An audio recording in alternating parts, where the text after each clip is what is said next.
আচ্ছা, তাইলে আমরা যে কথা বলছিলাম প্রিয় ভাইরা, কোরআনে আল্লাহ সুবহানাহু ওয়া তাআলা, আমরা সূরা বাকারার কথা বলেছি, সূরা বাকারার 177 আয়াতে মহান আল্লাহ সুবহানাহু ওয়া তাআলা মুমিনদের গুণাবলী তিনি আলোচনা করেছেন। মুমিনদের প্রকৃত মুমিন কারা, তাদের গুণাবলী কি, সেখানে আল্লাহ সুবহানাহু ওয়া তাআলা বলেছেন, লাইসাল বিররা আন তুওয়াল্লু উজুহাকুম কিবালাল মাশরিক ওয়াল মাগরিব, শুধুমাত্র পশ্চিম দিকে ফেরা অথবা পূর্ব দিকে ফেরে আল্লাহর ইবাদত করাই শুধুমাত্র ইবাদত নয়।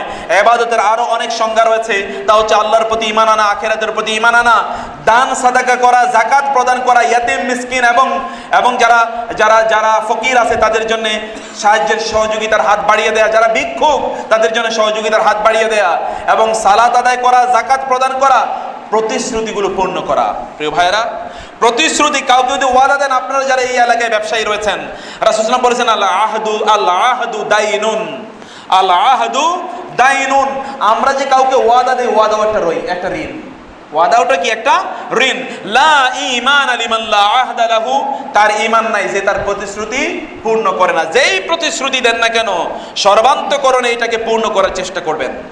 ওয়াল মুফুনা বিআহদিহিম ইযা আহাদু ওয়াস সাবিরিনা ফিল বাসাই ওয়াদ দাররাই ওয়া হিনাল বাস, সকল ক্ষেত্রে এই লোকগুলো ধৈর্য ধারণ করে। সবচেয়ে বড় ধৈর্য হচ্ছে ইবাদতের ধৈর্য, সবচেয়ে বড় ধৈর্য হচ্ছে হারাম কাজ থেকে বিরত থাকার ধৈর্য। প্রিয় ভাইরা, অনেক লোক আছে ইবাদত করে, ইয়াং ম্যানদের মধ্যে আছে অনেকেই, তারা ইবাদত করে, আমাদেরকে মাঝে মাঝে প্রশ্ন করে, শেখ ইবাদত তো করি, নামাজও পড়ি, কিন্তু একটা খারাপ অভ্যাসে ঢুকে গেছে, ওই অভ্যাস থেকে তো বের হতে পারছি না, করণীয় কি? ইয়াং ম্যানরা যারা আছেন সাবধান, আমাদের এখন অপরাধ আমাদের হাতের মুঠোয় চলে এসেছে। আগে অপরাধ করার জন্য দূর দূরান্তে যেতে হতো, এখন অপরাধ করার জন্য দূর দূরান্তে যাওয়া লাগে না, হাতের মুঠোয় অপরাধ। এই অপরাধ থেকে নিজেকে বাঁচাতে হবে। আল্লাহ সুবহানাহু ওয়া তাআলা সে কথাই বলেছেন, যারা ধৈর্য ধারণ করে, ধৈর্য সর্বব্যাপী, ইবাদতের ক্ষেত্রে ধৈর্য, হারাম জিনিস থেকে ধৈর্য ধারণ করা, এই চোখটাকে রক্ষা করা। আপনি চোখ দিয়ে কি কি দেখছেন সেটাও কিন্তু একটা ধৈর্যের একটা বিষয়। উলাইকাল্লাযিনা সাদাকু ওয়া উলাইকা হুমুল মুত্তাকুন, এই সকল লোকেরাই মূলত সত্যবাদী এবং এই সকল লোকেরাই মূলত মুত্তাকি। আল্লাহ সুবহানাহু ওয়া তাআলা সূরা আল আনফালে 1 থেকে 4 নম্বর আয়াতে মুমিনদের অনেকগুলো গুণাবলীর কথা আল্লাহ সুবহানাহু বলেছেন। যে সকল ব্যক্তিরা আল্লাহর আনুগত্য করে, আল্লাহর রাসূলের আনুগত্য করে, আল্লাহর নাম যখন তাদের সামনে উচ্চারণ করা হয় তখন তাদের অন্তর কেঁপে ওঠে। আমি জানি না, যখন আমরা আল্লাহর কথা বলি তখন আমাদের অন্তর কেঁপে ওঠে কিনা। ইযা যুকিরাল্লাহু ওয়াজিলাত কুলুবুহুম ওয়া ইযা তুলিয়াত আলাইহিম আয়াতুহু যাদাতহুম ঈমানা, যখন আল্লাহর আয়াতগুলো, কোরআনের আয়াতগুলো তেলাওয়াত করা হয় তখন তাদের ঈমান বাড়ে। স্কেল দিয়ে মেপে দেখুন, এটা মুমিনের পরিচয়। যদি এই স্কেল দিয়ে মাপার পরে যদি ঈমান না বাড়ে, তাহলে বোঝা যাবে যে আমরা এই মুমিনের ডেফিনেশন থেকে বের হয়ে গেছি। কোরআনে আল্লাহ সুবহানাহু ওয়া তাআলা এর লম্বা একটা বিস্তারিত আলোচনা আল্লাহ সুবহানাহু ওয়া তাআলা এখানে করেছেন। আল্লাহ সুবহানাহু ওয়া তাআলা অতঃপর আল্লাহ সুবহানাহু সূরা আত-তাওবাতে 111 112তে তিনি মুমিনদের পরিচয় তিনি বর্ণনা করলেন। মুমিনরা তারা তাদের সব কিছু আল্লাহ সুবহানাহু ওয়া তাআলার কাছে বিক্রি করে দিয়েছে। বিনিময়ে তারা কি কিনেছে আল্লাহর কাছ থেকে? আল্লাহ সুবহানাহু ওয়া তাআলা এর কাছ থেকে, আল্লাহ তাদের কাছে বিক্রি করেছেন জান্নাত, আর তাদের কাছ থেকে আল্লাহ কিনেছেন কি? তাদের জীবন এবং তাদের সম্পদ। এখানে ক্রেতাকে বলেন তো? ক্রেতাকে আল্লাহ, আর আমরা কি? বিক্রেতা। প্রিয় ভাই, ক্রেতা যদি বড় লোক হয় তাহলে জিনিসের দাম কম পাওয়া যাবে না বেশি পাওয়া যাবে? ক্রেতা যদি বড় লোক হয় তাহলে জিনিসের দাম বেশি পাবেন না কম পাবেন? সাধারণ মানুষ গেলে তো সে 1 টাকা থেকে মূল্যায়ন শুরু করবে। আর যে বড় লোক বলে, আরে তুমি দিয়ে দাও তো, কত লাগবে এটা আমারে বলো, তোমার কত দেয়া লাগবে এটা তুমি বলো। এর যদি একজন মানুষের ব্যাপারে হয়, তাহলে যে মহান আল্লাহ ক্রেতা, সেই আল্লাহ আপনার জন্য কি নির্ধারণ করে রেখেছেন এটা বুঝতে হবে। তিনি ক্রেতা, তিনি কিনছেন এবং তিনি আপনার জন্য কি সাজিয়ে রেখেছেন। ওয়াইউযায়্যিনুল্লাহু আযজা ওয়া জাল্লা জান্নাতাহু কুল্লা ইয়াওম, প্রতিদিন আল্লাহ সুবহানাহু ওয়া তাআলা জান্নাতের জন্য জান্নাতটাকে সাজাতে থাকেন, তার নিজের হাতে তিনি সাজাতে থাকেন। সহিহ হাদিসে এসে রাসূলুল্লাহ সাল্লাল্লাহু আলাইহি ওয়াসাল্লাম বলেছেন। আমি লাস্ট এই ব্যাপারে 1 মিনিটে যে বিষয়টি আপনাদেরকে বলতে চাই সেটা হচ্ছে সূরাতুর রা'দে 19 থেকে 24তম আয়াতে আল্লাহ সুবহানাহু ওয়া তাআলা মুমিনদের তিনি গুণাবলীর কথা আলোচনা করলেন। যে সকল মুমিনরা তাদের প্রত্যেকটা কাজ করে শুধুমাত্র আল্লাহর সন্তুষ্টির জন্য। সন্তুষ্টি কার? আল্লাহর। প্রিয় ভাইরা, আল্লাহর সন্তুষ্টি ছাড়া অন্য কোনো উদ্দেশ্যে কোনো ইবাদত করলে ওটা তখন শিরক হয়ে যায়। আল্লাহ ছাড়া অন্য কারো উদ্দেশ্যে ইবাদত করলে সেটা কি হয়? শিরক হয়ে যায়। আপনারা জানেন কাকে দিয়ে জাহান্নামের আগুন জ্বালানো হবে? কাদেরকে দিয়ে? মানুষকে দিয়ে না, মানুষের মধ্যে 3 শ্রেণীর লোকদেরকে দিয়ে। এবং এর মধ্যে একজনকে আলেম, যে দ্বীনের কথা বলে বেড়াতো, কোরআনের কথা মানুষকে শোনাতো, সুর করে কোরআন তেলাওয়াত করতো, কিন্তু তার উদ্দেশ্য কি? তার উদ্দেশ্য একটাই, সেটা হচ্ছে পকেট ভারী করা। আর পকেট যদি ভারী না হয়, আর কোনোদিন তারে আপনি দাওয়াত দিলেও পাবেন না, ফোন দিলেও ফোন কোনোদিন রিসিভ করবে না, কারণ ওইটা তার দাওয়াত তার উদ্দেশ্য না, তার উদ্দেশ্য অন্য কোনো কিছু। এবং আপনারা জানেন, ইভেন জিহাদ করে যে শহীদ হয়েছে ওই ব্যক্তিও জাহান্নামে, তাকে দিয়ে জাহান্নামের আগুন জ্বালানো হবে। যে ব্যক্তি দান করেছে, ব্যাপক দান করেছে, ওকে দিয়ে, কিন্তু এগুলো কার জন্য করেছে? তার নিজের রেপুটেশনের জন্য, আল্লাহর জন্য করেনি। অতএব ইমানদাররা, আপনারা যতটুকুই করুন ততটুকু আল্লাহর জন্য করুন প্লিজ, এবং যতটুকুই করবেন ততটুকু রাসূলুল্লাহ সাল্লাল্লাহু আলাইহি ওয়াসাল্লামের সুন্নাহ মোতাবেক করবেন। আমি বলেছিলাম যে, আর 1 মিনিটের মধ্যে শেষ করে দিচ্ছি, যে আয়াতটি আমার এই ছোট ভাই এখানে তেলাওয়াত করেছিল, যে আয়াতগুলো সূরা আল মুমিনুন, সূরা আল মুমিনুনে আল্লাহ সুবহানাহু ওয়া তাআলা মুমিনদের অনেকগুলো গুণাবলী উল্লেখ করার পর তিনি বললেন, উলাইকা, এই সকল লোকেরাই কি? তারা আল্লাযীনা ইয়ারিসুনাল ফিরদাউসা উলাইকা হুমুল ওয়ারিসুন আল্লাযীনা ইয়ারিসুনাল ফিরদাউসা হুম ফিহা খালিদুন। এরাই উত্তরাধিকার হবে। উত্তরাধিকারী মানে কি বলেন তো? উত্তরাধিকারী মানে কি? অর্থাৎ এটা আপনার বাপ দাদাদের সম্পদ, আপনি উত্তরাধিকারী হিসেবে পেয়েছেন, এরকম না? আর জান্নাত কি আমাদের বাপ দাদাদের সম্পদ না? আমার বাবা কোথায় ছিল? আমার মা কোথায় ছিল? জান্নাতে ছিল। ওইখান থেকে তাদেরকে বলেছে, ইহবিতু, তোমরা ওইখান থেকে বের হয়ে যাও, ইহবিতু, তোমরা এখান থেকে নেমে আসো, তোমাদের ডেস্টিনেশন আবার এটাই। ফাইম্মা ইয়াতিয়ান্নাকুম মিন্নি হুদান ফামানিত্তাবা হুদায়া ফালা ইয়াদিল্লু ওয়ালা ইয়াশকা। আমার কাছ থেকে হেদায়েত যাবে, ওই হেদায়েত অনুসারে চললে আবার তোমরা এখানে ফিরে আসবে। প্রিয় ভাই, এটা আপনাদের বাপ দাদাদের সম্পদ, আপনাদের উত্তরাধিকার। এটাকে কোনো অবস্থায় মিস করা যাবে না, এটাকে অবশ্যই নিতে হবে, গ্রহণ করতে হবে। আমার সম্পদ আরেকজনে নিয়ে যাবে, এটা কিভাবে হয়? অন্যরা নেক, কিন্তু আমি যাতে কোনো অবস্থায় বঞ্চিত না হই, এটা আমাদের উত্তরাধিকার। প্রিয় ভাইরা, সেজন্য এখানে আরো অনেক আয়াত আছে, অনেক সূরা আছে, আমাদের শুধুমাত্র এগুলো তেলাওয়াত করে আলোচনা করে গেলে অন্তত 8-10 ঘন্টা সময় লাগবে। আমি শুধুমাত্র আপনাদেরকে এতটুকু শুধু গ্লিম্পস অফ আইডিয়া দিতে চেয়েছিলাম যে আমাদেরকে প্রকৃত উলাইকা হুমুল মুমিনুনা হাক্কা, প্রকৃত মুমিনের কাতারে আমাদের নিজেদেরকে নিয়ে যেতে হবে, সেই কাতারে আমাদের নামগুলো লিখতে হবে।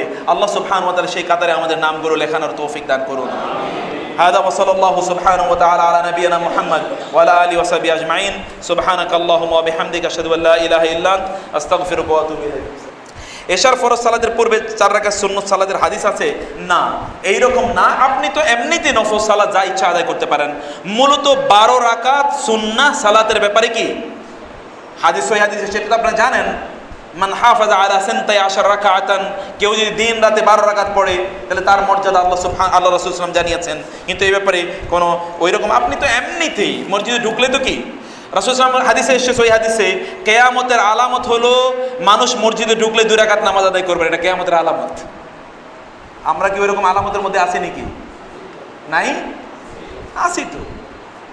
কিয়ামতের আলামত হচ্ছে লোকেরা আইয়ামুরুল মারউ ফিল মসজিদি লা ইউসাল্লি রাকাতাইনি, মসজিদে যাবে, মসজিদে ঢুকবে, মসজিদের উপরে ঢুকে আবার বের হয়ে যাবে, কিন্তু 2 রাকাত সালাত আদায় করবে না, যেটাকে আপনারা তাহিয়াতুল মসজিদ জানেন, এটা তারা পড়বে না 2 রাকাত। এখন তো বহু ফতোয়া আমরা বের করছি, না ওই সময় করা যাবে না, তো ওই সময় করা যাবে না। লোকেরা আবার লাল বাতি জ্বালান, আপনাদের লাল বাতি আছে নাকি? আল্লাহু আকবার, মসজিদে লাল বাতি জ্বালাইছে, কত বড় জাহেল হতে পারে! ইবাদতের জায়গায় লাল বাতি জ্বালিয়ে দিয়েছে। এটা করবেন না আপনারা। দোয়া ইউনুস 1 লাখ বার পড়ে বক্সে দেওয়ার ব্যাপারে হাদিসে কি আছে? ইন্না লিল্লাহি ওয়া ইন্না ইলাইহি রাজিউন আছে। কি আছে? ইন্না লিল্লাহি ওয়া ইন্না ইলাইহি রাজিউন। এগুলো সব বানোয়াট। ইবাদত করতে হবে আল্লাহ সুবহানাহু ওয়া তাআলার নির্দেশ এবং রাসূলের দেখানো পদ্ধতিতে, অন্য কোনোভাবে ইবাদত করা যায় না। মনে রাখবেন, যেই সকল তাসবিহ তাহলিলের ব্যাপারে সংখ্যা, লম্বা সংখ্যা বলা আছে, ওগুলো সাধারণত ধরে নেবেন এগুলো বানোয়াট বক্তব্য। সাধারণত ধরে নেবেন কি ওগুলো বানোয়াট বক্তব্য। লক্ষবার, 5 লাখ, 2 লাখ, 50,000। আজ আপনি 50,000 গণবেন কিভাবে বলেন তো? প্রথমেই ধরে নেবেন বানোয়াট এর কতগুলো মূল নীতি আছে, এটা একটা মূল নীতি, এটা ধরে নেবেন যে এগুলো হতে পারে না। বর ইটালি কনে বাংলাদেশে অনলাইনে ভিডিও কলিং এর মাধ্যমে বিবাহ অভিভাবক এর শর্ত সম্মতিতে এমন বিবাহ কি ইসলামে বৈধ বা অনুপ্রাণিত? দয়া করে জানাবেন। প্রিয় ভাই, এই বিয়ে এটা বৈধ বলে ওলামায়ে কেরাম বলেছেন। কিন্তু বিয়ের মধ্যে যতগুলো জিনিস থাকতে আপনারা জানেন, সেখানে ইজাব কবুল লাগবে, সেখানে সাক্ষী লাগবে, মেয়ের ক্ষেত্রে বাবার মানে ওলির কি লাগবে, অনুমতি লাগবে, মহারণা নির্ধারণ করতে হবে। এই সকল বিষয়গুলো যদি নিশ্চিত থাকে এবং লোকেরা যারা তাদেরকে চেনেন তারা সাক্ষী দিচ্ছেন যে না উনি ওই ব্যক্তি এবং তার ভয়েসে এটা, তার উপর ভিত্তি করে তারা বলেছেন এটা হবে, এটা সম্ভব। তবে আমরা সতর্কতার কিছু জায়গা বলে দেই। বিয়ের একটা সুন্নাহ পদ্ধতি আছে না, সেই সুন্নাহ পদ্ধতি হচ্ছে বর কনেকে দেখবে এবং তাকে কনে বরকে দেখবে, বিশেষ করে বর কনেকে দেখবে। রাসূলুল্লাহ বলেছেন তোমরা একজন কি আনসারী মহিলার চোখ, আনসারী মহিলাকে ভালো করে দেখো, ফাইন্না ফি আয়ুনিল আনসারি শাইআ, কারণ আনসারী নারীদের চোখে একটু ত্রুটি থাকে, ভালো করে দেখো। অর্থাৎ দেখার প্রশ্ন যেহেতু এখানে আছে, এই জিনিসটা কিন্তু এখানে সম্পাদন হচ্ছে না। সেই জন্যে উত্তম হচ্ছে এটা উপস্থিত থাকা, একটু কথা বলা, তারা একটু মানে কথা বলা মানে অবশ্যই কারো উপস্থিতিতে কথা বলা সুন্নাহ পদ্ধতিতে।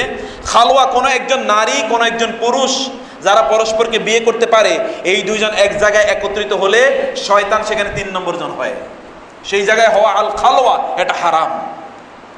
কিন্তু সেখানে কারো উপস্থিতিতে যে এমন কাউ যাকে বিয়ে করে এই দুইজনের জন্য হারাম, এইরকম কারো উপস্থিতি তারা সেখানে কিছু কথাবার্তা বলবে, একজন আরেকজনকে দেখবে, এইটাই যেহেতু সুন্নাহ পদ্ধতি। সুন্নাহ যদি মিস হয় তাহলে কিন্তু ওখানে প্রবলেম তৈরি হবেই। সুন্নাহ মিস হওয়া মানে হচ্ছে প্রবলেম তৈরি হওয়া। যে ব্যক্তি দাড়ি কাটে অথবা ছোট করে অথবা টাকনুর নিচে প্যান্ট গুটিয়ে রাখে অথবা টাকনুর নিচে পরিধান করে, এটা কি মোমেনের পরিচয়ের অন্তর্ভুক্ত কিনা? প্রিয় ভাই, দাড়ি কাটা এটা কোনো মোমেনের পরিচয় নয়।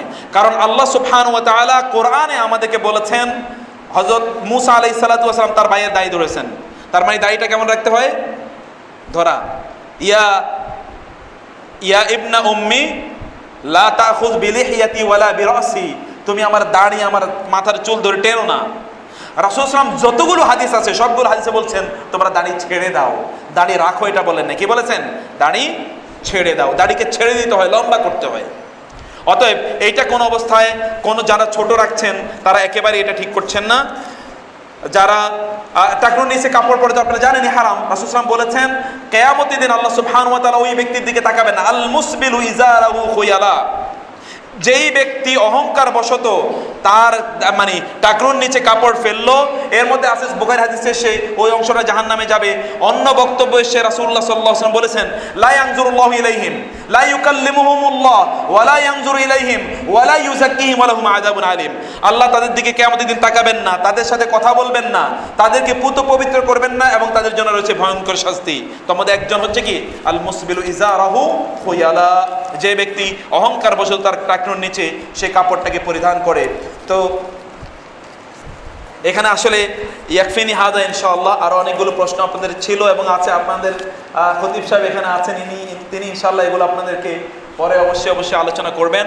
আল্লাহ সুবহানাহু ওয়া তাআলা আমরা যতটুকু শুনেছি ততটুকু বুঝার এবং ততটুকু অনুসারে আমল করার তৌফিক দান করুন। আল্লাহ সুবহানাহু ওয়া তাআলা আমাদের ঈমানের মধ্যে শক্তিমত্তা প্রদান করুন, আমাদেরকে তিনি শক্তিশালী মুমিন হিসেবে কবুল করে নিন, তিনি তার সন্তুষ্টির জন্য আমল করার তৌফিক দান করুন, তার রাসূলের সুন্নাহ অনুসারে আমল করার তৌফিক দান করুন। আল্লাহ সুবহানাহু ওয়া তাআলা আমাদেরকে এমন ঈমান দান করুন যে ঈমানের বলে বলিয়ান হয়ে আমরা দুনিয়ার যত বিপদ আপদ আসুক না কেন সব বিপদ আপদ কাটিয়ে উঠতে পারি। আল্লাহ সুবহানাহু ওয়া তাআলা কেবলমাত্র তার সন্তুষ্টির জন্য সবগুলো কাজ করার তৌফিক দান করুন। আল্লাহ সুবহানাহু ওয়া তাআলা দুনিয়ায় যত জায়গায় মুসলমানরা নির্যাতিত এবং নিপীড়িত আছে সব জায়গায় আল্লাহ সুবহানাহু ওয়া তাআলা এই মুমিনদেরকে রক্ষা করুন এবং তার পক্ষ থেকে তিনি তাদের জন্য অভিভাবক এবং সাহায্যকারী পাঠান। আল্লাহ ইসলামকে আবার বিজয় শক্তি হিসেবে কবুল করে নিন। যারা যেখানে সত্যের উপর প্রতিষ্ঠিত আছেন আল্লাহ তাদের প্রত্যেককে তাদের হায়াতে তয়্যিবা দান করুন এবং তাদের প্রত্যেককে আল্লাহ সুবহানাহু ওয়া তাআলা নিশ্চয়তা প্রদান করুন, দুনিয়া এবং আখিরাতে আল্লাহ তাদেরকে নিশ্চয়তা প্রদান করুন। أقول قولي هذا وأستغفر الله لي ولكم ولسائر المسلمين سبحانك اللهم وبحمدك أشهد أن لا إله إلا أنت أستغفرك وأتوب إليك والسلام عليكم ورحمة الله وبركاته.